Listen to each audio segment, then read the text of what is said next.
Bismillahirrahmanirrahim. Assalamualaikum warahmatullahi wabarakatuh. Baik. Jadi langsung karena waktu yang terbatas. Cuma penetapan fenomena terkait OPM sebagai organisasi teroris, menurut saya hal ini wajar. Pertama ya, apa yang sudah dilakukan oleh OPM selama ini ya, di tanah Papua terkait tadi dibahas oleh Kiai Roland dan juga oleh Kiai Mukti dan juga Kiai Usman terkait masalah itu ketidakadilan yang sebetulnya itu merupakan kunci ya. Tetapi ala kulli hal menurut saya tetap yang namanya peperangan di sana akan menimbulkan korban, karena kalau tidak seperti itu juga perhatian terhadap masalah Papua juga orang akan ini walaupun harus mengorbankan masyarakat gitu. Maka tidak salah juga, karena memang kalau kita lihat di publik di Indonesia dan ini terutama di kalangan 212 Pak Yai, itu entah terlambat atau apa, sebetulnya terlambat ketika menjadikan OPM itu sebagai sebuah organisasi teroris gitu. Sebetulnya menurut saya ini politis dan itu hanya untuk mungkin bisa jadi menyenangkan publik Indonesia yang dirasa kejahatan kelompok OPM itu jauh lebih dahsyat daripada apa yang yang terjadi ya di kalangan misalnya kayak di membedakan ini dengan teroris di Indonesia gitu. Jadi hanya menyenangkan publik saja. Nah, tetapi yang menurut hemat saya begini, pernyataan misalnya kemarin Panglima TNI seperti Pak Dudung dan sebagainya itu juga hanya sebetulnya bisa jadi menurut saya coba basa-basi untuk menyenangkan publik saja, merangkul dan sebagainya. Tapi kita tidak tahu bagaimana operasi-operasi selanjutnya begitu. Tapi ini cukup ini ya untuk meredakan publik di Indonesia dan juga mungkin masyarakat internasional gitu. Karena inilah yang membedakan, saya sering ditanya, inilah yang membedakan gerakan separatis dengan gerakan teroris.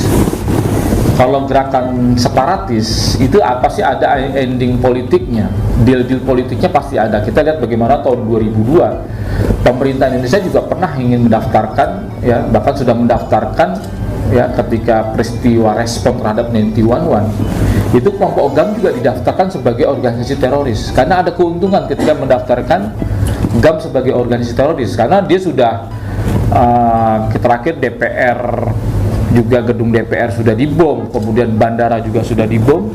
Bahkan tahun 2000 kita lihat ada tadi disebut oleh Pak Sabto ya, si Yohan Tapol, BEJ dan juga gedung Mall Geraha di Cijantung juga dibom oleh kedua orang ini yang merupakan mantan Kopassus dan mantan Kostrat pada saat itu. Dan ketika saat itu juga dunia nggak sepakat kalau ini dijadikan sebagai kelompok teroris, karena keuntungan Indonesia kalau dimasukkan ke kelompok teroris tadi dijelaskan oleh Pak Asmin bahwa itu bisa kita bekukan organisasinya, bisa kita bahkan ketika Turki mendaftarkan PKK Kurdi sebagai organisasi teroris dan itu disetujui oleh dunia, maka ketika itu Abdullah Öcalan yang ada di Prancis bisa dideportasi ke Turki gitu. Itulah keuntungan ketika kita berhasil mendaftarkan misalnya gerakan separatis masuk kepada organisasi teroris gitu. Masalahnya organisasi teroris hari ini juga tidak punya perwakilan politik kecuali hanya Taliban saja. Itu di Qatar, itu pun juga atas permintaan Amerika yang pada waktu itu 10 tahun yang lalu mereka juga hampir tidak mampu menghadapi gencarnya serangan Taliban pada saat itu. Nah, inilah yang membutuhkan sebetulnya Taliban dengan kelompok teroris secara umum seperti itu. Masalahnya Taliban itu tidak pernah memperluas operasi militernya kecuali hanya wilayah Afghanistan. Kita tidak pernah misalnya Taliban mengacak-acak Iran, walaupun sebetulnya Taliban pernah berkonflik dengan Iran juga. Kemudian Taliban tidak pernah menyerang daerah Pakistan, bahkan sampai Amerika dan Eropa, sebagaimana kelompok-kelompok Al-Qaeda dan ISIS melaksanakan operasi-operasinya di sana. Begini, ini yang membedakan, dan selalu kelompok teroris bukan politik yang dicari, bahkan kejahatannya lebih sadis. Dan inilah kenapa dunia cenderung lebih sepakat ya kalau kemudian memerangi kelompok teroris. Tetapi memang tidak mudah menjadikan OPM sebagai organisasi teroris. Maka tadi saya tanya terkait dengan adanya ICC. Saya nggak tahu Indonesia apa masuk ke anggotaan ICC, padahal itu banyak keuntungan. Banyak keuntungan karena kita bisa secara fair mengadili mereka, kelompok-kelompok yang memang sudah mirip-mirip dengan teroris, karena adanya ketakutan secara massal, adanya perusakan fasos dan fasum, bahkan nakes yang seharusnya itu adalah wilayah steril yang tidak boleh diserang, itu juga menjadi korban. Apalagi gitu, bisa gitu. Tetapi karena tadi memang ada muatan-muatan adanya konflik interest di dalamnya, dan ini menjadi bumerang buat kita, maka ini kemudian Indonesia tidak masuk kepada keanggotaan ICC. Sehingga ke depan kita akan menjadi akrab terhadap kekerasan-kekerasan yang ada di OPM, karena nggak akan ada bisa mengadili kelompok-kelompok seperti ini, dan mereka akan diakui sebagai kelompok-kelompok separatis yang kebijakan di negara barat, baik di Amerika, Eropa, tetap dia mendapatkan tempat, bisa mendapatkan suaka. Ini kan problemnya di situ. Walaupun kejahatannya sudah mirip dengan teroris begitu. Makanya menurut saya, kenapa saya singgung tadi ICC, ini menjadi pijakan buat saya juga, dan saya ketika itu melihat memang Indonesia bukan masuk kepada keanggotaan ICC, sehingga kita tidak bisa semacam kayak arbitrase, Pak, mengadili kejahatan-kejahatan seperti ini kepada siapa. Dan juga belum tentu, jadi masuknya organisasi teroris sebetulnya menurut saya lebih kepada sikap pragmatis, agar menyenangkan publik di Indonesia bahwa kita bisa, tetapi secara internasional itu tidak bisa. Makanya kemudian kemarin ketika ada penangkapan 3 anggota MUI, Pak Yai, satu aja ya, Farid Ubah apa Ustaz Zain An-Najah itu? Itu aja Zain An-Najah ya. Kemudian publik sempat heboh di Indonesia, dan kemudian ketika saya ditanya oleh banyak orang, saya bilang karena Jamaah Islamiyah sudah kadung menjadi sebuah resolusi PBB pada tanggal 1267 Pak, 1267, dan organisasi ini sudah menjadi organisasi kriminal dan mereka lupa untuk dibubarkan. Maka kemudian siapa saja yang menghidupkannya, mengumpulkannya, bahkan mengaktifkannya, maka akan terkena delik hukum. Nah, itu yang menurut saya membedakan antara teroris dengan separatis seperti itu. Dunia cenderung sepakat, tetapi ketika dijadikan organisasi separatis sebagai organisasi teroris, ini yang kemudian hanya mungkin dikenal di publik Indonesia, tetapi kita tidak bisa meminta kepada dunia setiap perwakilan-perwakilan yang kemudian mereka mengadakan aksi-aksi seperti di Australia, di Amerika, di Inggris dan sebagainya oleh organisasi-organisasi yang terafiliasi dengan OPM, itu kemudian kita bisa meminta agar mereka bisa diadili, diekstradisi atau dan sebagainya.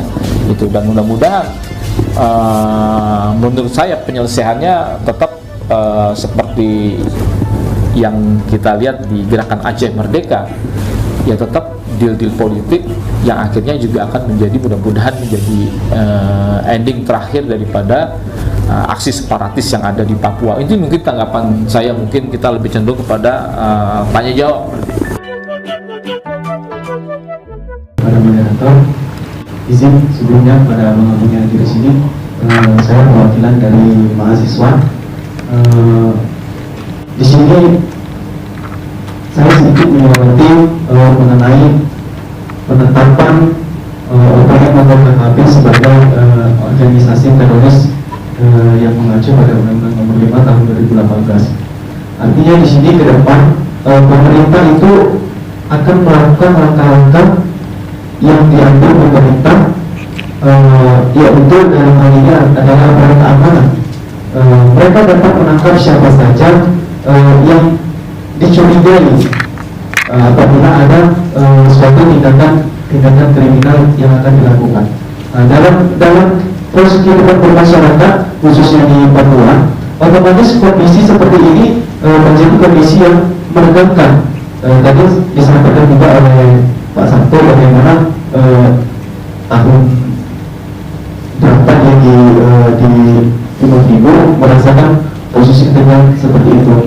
Dan kalau pemerintah tidak mencabut posisi ini ke depannya, otomatis ketegangan itu akan semakin berlarut-larut.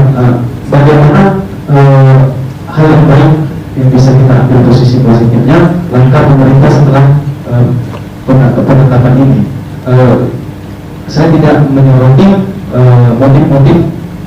kenapa KHB melakukan hal kriminal seperti ini. Begitu. Terima kasih. Iya, jadi menurut saya ini kan kita bermain di framing ya. Kita nggak ingin kejadian seperti saya amati misalnya kayak di Sudan. Itu ada kelompok separatis namanya Sudan Selatan yang dipimpin oleh John Garang. Waktu itu dia masih hidup. Jadi memang dan ini juga mengacak juga kepada misalnya lepasnya Timur dari kita. Anda bisa bayangkan kejadian-kejadian di Timur, kejadian di peristiwa di Sudan Selatan itu dieksploitasi sedemikian rupa oleh Barat yang memang mereka didukung pada Barat pada waktu itu. Dan ketika opini yang berkembang adalah bentuk penjajahan, bentuk diskriminasi dan sebagainya, akhirnya itu membuat lebih cepat merdeka. Menurut saya kejadian-kejadian hari ini kita lebih banyak disuguhkan aparat itu justru yang banyak terbunuh, meninggal dunia dan sebagainya. Dan kita nggak tahu juga ada operasi silent misalnya, dan memang ini nggak perlu dinarsiskan. Karena ketika ini dipublikasi sedemikian rupa, maka akan mengira bahwa Indonesia sedang menjajah Papua, dan itu akan mempercepat kemerdekaan gitu. Pasti dunia akan turun. Nah, tetapi yang berada saya melihatnya play victim saja gitu. Jadi seakan-akan kita sedang terzolimi karena aparat meninggal dunia dan sebagainya. Tapi kita juga nggak tahu ada operasi-operasi di pedalaman, karena kalau kita lihat 2 tahun terakhir ketika kasus Dunga ya di beberapa kabupaten bahkan sampai mereka meminta kepada PBB agar intervensi. Ini yang dibantai sebetulnya aparat kita atau mereka gitu. Nah, ini kan sebetulnya kita bermain, dan ini harus hati-hati. Maka saya sering ya dalam ini kita tetap akan membela NKRI dalam arti begini. Kalian nggak tahu operasi yang ada di sana, jadi kita agak inilah. Karena nggak mungkin operasi-operasi seperti itu kita narsis, ya selfie. Bahkan kita lihat kemarin ada 2 aparat TNI AU provos lalu menginjak kepalanya tunarungu kalau tidak salah, yang punya disabilitas, dan itu akhirnya jadi heboh. Itu akan menjadi modal bagi para aktivis separatis. Itu akan dijadikan bukti, lihat kami diperlakukan seperti anjing misalnya begitu, kami diperlakukan sebagai sampah, dan itu akan mudah dibuat, dieksploitasi demikian rupa untuk membangkitkan kemarahan masyarakat Papua. Hanya gara-gara kasus-kasus yang sebetulnya sepele. Kita lihat bagaimana kasus di Dili pada saat itu, kasus Santa Cruz dan sebagainya, yang awalnya hanya demonstrasi, tetapi akhirnya aparat kita masuk ke dalam gereja. Dan itu tahun 92, dan itu menjadi heboh dunia.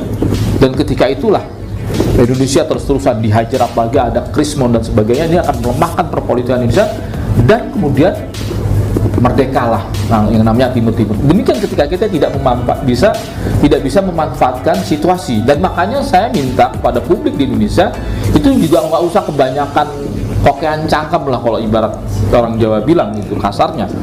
Karena dengan banyak seperti itu akan membuat nanti ya, apa mau kita tampilkan operasi di sana, kami ini benar-benar. Jadi kita juga nggak usah terlalu ngurusin juga opini publik yang beredar di Indonesia.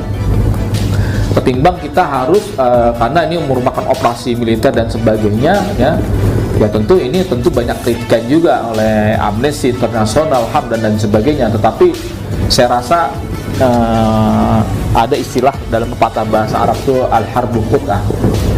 Jadi peperangan itu tipu daya.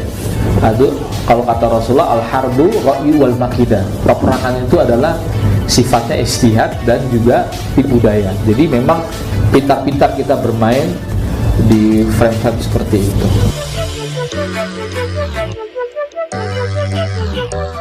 Kalau di dalam istilah Arab itu kan ada irhab dan ada bughod, betul nggak? Ya. Nah kalau irhab itu, irhabiyun itu teror ya. Irhabiyun berarti terorisme. Sedangkan bughod itu separatis yang khuruj an ta'atil imam. Jadi keluar dari ketaatan imam yang sudah secara adil dan demokratis dipilih lah, diakui, keluar dari, ingin melepaskan diri dari kesatuan kepemimpinan itu buhor. Tapi sebenarnya dua-duanya ini motivasinya yang satu ingin memisahkan diri, yang satu ingin mengganti ideologi, gitu kan. Nah, tapi apakah kedua-duanya ini juga buhor? Karena khuruj an ta'atil imam, keluar dari ketaatan kepemerintahan yang sah. Itu saja, karena beliau ini ahli kitab, jadi saya bahasanya Arab semuanya. Ya, itu memang suka diplesetkan, misalnya begini Pak, mengutip ayat Al-Quran yang mengatakan wa'idul lahum mastata'tum min quwwah turhibuna bihi aduwallahu wa aduwakum. Jadi persiapanlah dengan segenap segala kekuatan, ya. Kemudian dengan persiapan tersebut turhibuna bihi aduwallah. Jadi kata-kata turhibuna bihi aduwallah itu agar menakut-nakuti musuh-musuh Allah dan musuh-musuh kalian, gitu. Karena irhab ini sebetulnya maknanya masih makna-makna yang netral, Pak.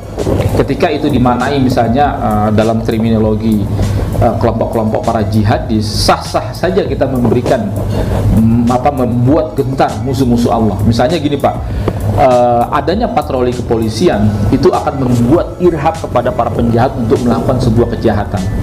Jadi ada upaya preemptif gitu. Adanya parade defile dalam setiap beberapa pasukan di beberapa negara, itu intinya adalah untuk terhibuna bihi adwa, maksudnya untuk memberikan rasa takut gentar kepada musuh-musuh negara pada saat itu, misalnya begitu.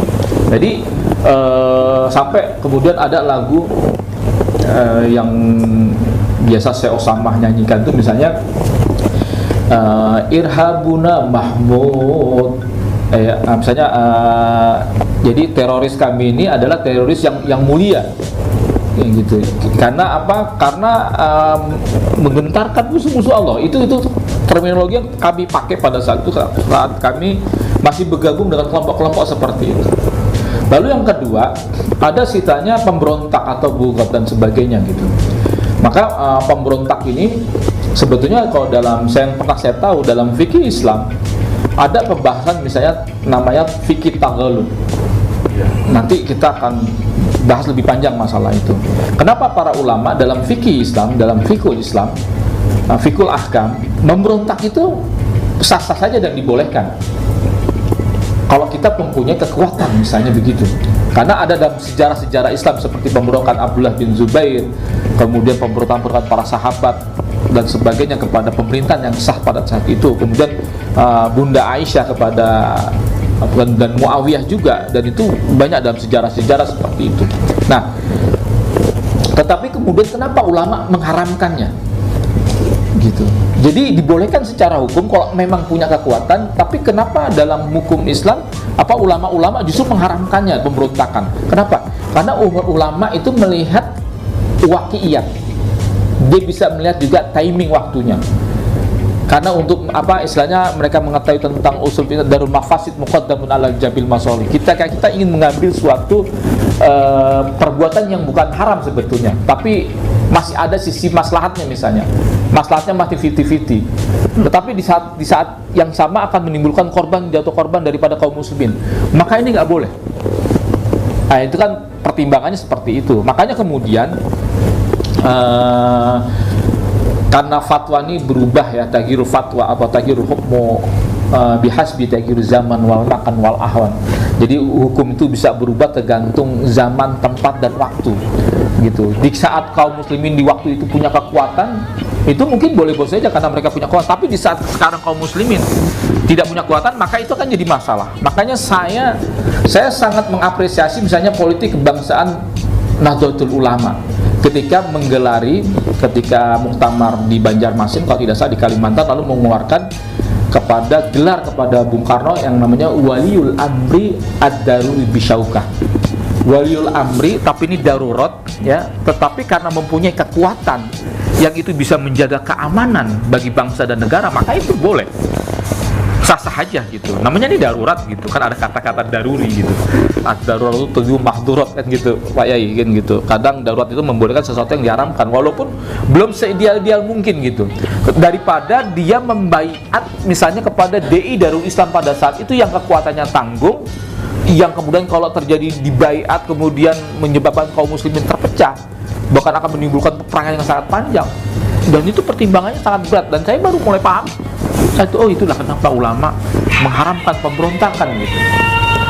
Nah itu, mungkin itu Pak Yai pandangan saya Pak Yai.